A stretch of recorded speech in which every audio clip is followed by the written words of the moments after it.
नमस्कार और इस नए एक्सप्लेनर में स्वागत है।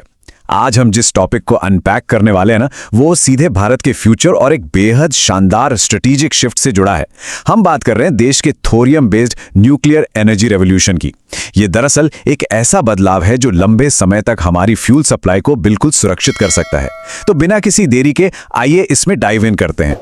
हमारी आज की इस रिसर्च को बेस बनाकर हम इस विशाल एनर्जी ट्रांजिशन के पीछे की जियोपॉलिटिक्स, आने वाले वक्त की अर्जेंसी और इसके कोर साइंस को समझेंगे। ये क्लियर करता है कि कैसे एक राष्ट्र अपनी एनर्जी नीड्स को पूरा करने के लिए एक बिल्कुल अलग और बोल्ड रास्ता चुन रहा है। 100 गीगावाट्स इलेक्ट्रिक, ये आंकड़ा कोई छोटी मोटी बात नहीं है। ये एक बहुत ही बड़ा मॉन्यूमेंटल नेशनल मिशन है। आने वाले दशकों में देश की न्यूक्लियर एनर्जी कैपेसिटी को इस बेमिसाल लेवल तक ले जाने का लक्ष्य रखा गया है। अगर इस सफर पर गौर करें तो ये लगभग एक सदी लंबा है। 1950 के दशक में डॉक्टर होमी भाभा ने एक विजनरी प्लान बनाया था और वही प्लान अब आने वाले फ्यूल क्राइसिस के खिलाफ एक रेस लगा रहा है। टारगेट बड़ा क्लियर है, 2047 तक देश को पूरी तरह से जगमगा देना। इस कॉम्प्लेक्स एनर्जी शिफ्ट को आसान शब्दों में ब्रेक डाउन करने के लिए इस एक्सप्लेनर में एक क्लियर रोड मैप फॉलो किया जाएगा। पहले बात होगी इंडिया के ग्रैंड एम्बिशन की, फिर लूमिंग यूरेनियम संकट, थोरियम का एडवांटेज, ये एक्चुअल में काम कैसे करता है, 3 स्टेज प्लान और अंत में एक सुरक्षित ऊर्जा भविष्य। तो सीधे चलते हैं पहले सेक्शन की तरफ और देखते हैं भारत का विशाल न्यूक्लियर एम्बिशन आखिर है क्या और किस मैसिव स्केल पर अभी काम हो रहा है।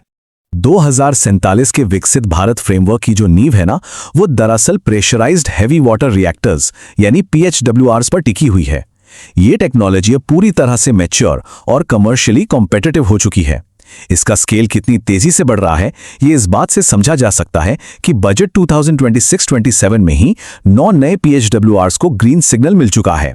तमिलनाडु का कुडंकुलम और गुजरात का काकड़ापार इसके सबसे प्राइम एग्जाम्पल्स हैं। लेकिन यहां एक बड़ा ट्विस्ट है। नए रिएक्टर्स बनाना तो सिर्फ आधी जंग है, असली चुनौती उन्हें चलाने के लिए फ्यूल ढूंढने में है, और ये किसी टिकिंग क्लॉक से कम नहीं। यही हमारा दूसरा सेक्शन है। देखा जाए तो ग्लोबल लेवल पर आजकल एक न्यूक्लियर रेनेसांस चल रहा है, जिसके चलते आने वाले वक्त में यूरेनियम की डिमांड 3 से 4 गुना तक बढ़ने वाली है। इस हैवी डिमांड का सीधा असर पड़ेगा इंपोर्ट पर। आने वाले महज 10 से 15 सालों के भीतर एक गंभीर फ्यूल सप्लाई रिस्क पैदा हो जाएगा। अब यहां पूरी दुनिया और भारत की अप्रोच में जमीन आसमान का अंतर है। हथियारों के प्रसार यानी प्रोलिफरेशन के डर से दुनिया के ज्यादातर देशों ने यूरेनियम को एक वंस थ्रू मोड तक लिमिट कर दिया है। मतलब फ्यूल एक बार यूज किया और छोड़ दिया। इससे एनर्जी निकालने की क्षमता ड्रास्टिकली कम हो जाती है, पर लंबे समय तक आत्मनिर्भर बनने के लिए वो इनएफिशिएंट मॉडल काम नहीं आएगा। एक क्लोज्ड फ्यूल साइकिल चाहिए ताकि एनर्जी एक्सट्रैक्शन को मैक्सिमाइज किया जा सके। खुशकिस्मती से इस आने वाले यूरेनियम संकट का एक बहुत ही सॉलिड समाधान है, हमारा तीसरा section, the massive thorium advantage. और सच कहूं तो यह समाधान लिटरली समुद्र के किनारों की रेत में बिखरा पड़ा है। 25%। एक बार इस नंबर के स्केल को समझने की कोशिश करते हैं। पूरी दुनिया के कुल थोरियम रिजर्व्स का लगभग 1/4 हिस्सा अकेले भारत के पास मौजूद हैं। यह अपने आप में एक गेम चेंजर फैक्ट है। डेटा बिल्कुल क्लियर है। ग्लोबल लेवल पर हम तीसरे सबसे बड़े होल्डर हैं। केरला, तमिलनाडु और ओडिशा के समुद्र तटों पर जो मोनोजाइट सैंड्स हैं, वहां ये खजाना भारी मात्रा में उपलब्ध है। तो एक तरह से एनर्जी सॉवरेनिटी की सबसे बड़ी चाबी यही थोरियम है। खैर, अब सेक्शन 4 पर आते हैं और समझते हैं कि थोरियम असल में काम कैसे करता है, क्योंकि यहीं आकर साइंस बिल्कुल किसी एल्केमिकल मैजिक जैसी लगने लगती है। थोरियम को यूरेनियम की तरह सीधे किसी रिएक्टर में डालकर जलाया नहीं जा सकता। असल में थोरियम 232 एक फर्टाइल नॉन फिसाइल आइसोटोप है। आम भाषा में कहें तो ये अकेले एक न्यूक्लियर चेन रिएक्शन शुरू या सस्टेन नहीं कर सकता, पर इसमें एक स्पंज जैसी क्वालिटी होती है। ये न्यूट्रॉन्स को सोख लेता है और उसके बाद अपने आप को फिसाइल यूरेनियम 233 में ब्रीड कर लेता है ना कमाल की बात। ये ट्रांसफॉर्मेशन वाकई हैरान करने वाली है। पहले स्टेप में थोरियम 232 एक न्यूट्रॉन एब्जॉर्ब करता है। दूसरे स्टेप में ये टेम्पररीली प्रोटैक्टिनियम 233 बनता है, जो कि एक इंटरमीडिएट स्टेट है।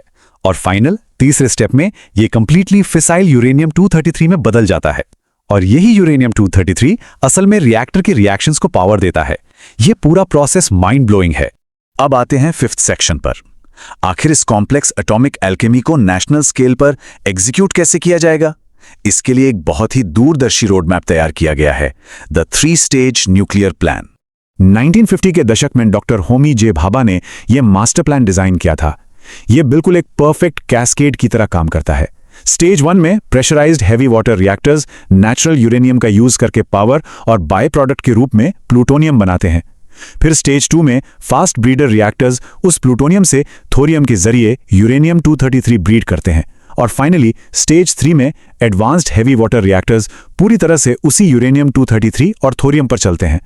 भारत के विशाल थोरियम रिजर्व्स को अनलॉक करने का यह सबसे ब्रिलियंट तरीका है। और अब चलते हैं अपने आखिरी हिस्से पर, सेक्शन 6।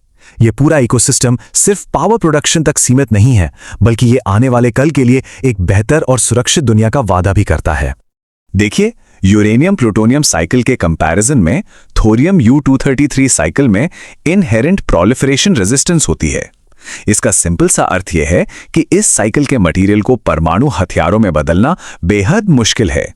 यह ग्लोबल न्यूक्लियर स्केलिंग को नेचुरली सेफ बनाता है, और जब तक कमर्शियल फ्यूजन पावर एक रियलिटी नहीं बन जाती, तब तक ये थोरियम साइकिल हमारी सारी एनर्जी नीड्स को पूरी तरह से पूरा करने के लिए एक वाइटल ब्रिज का काम करेगा।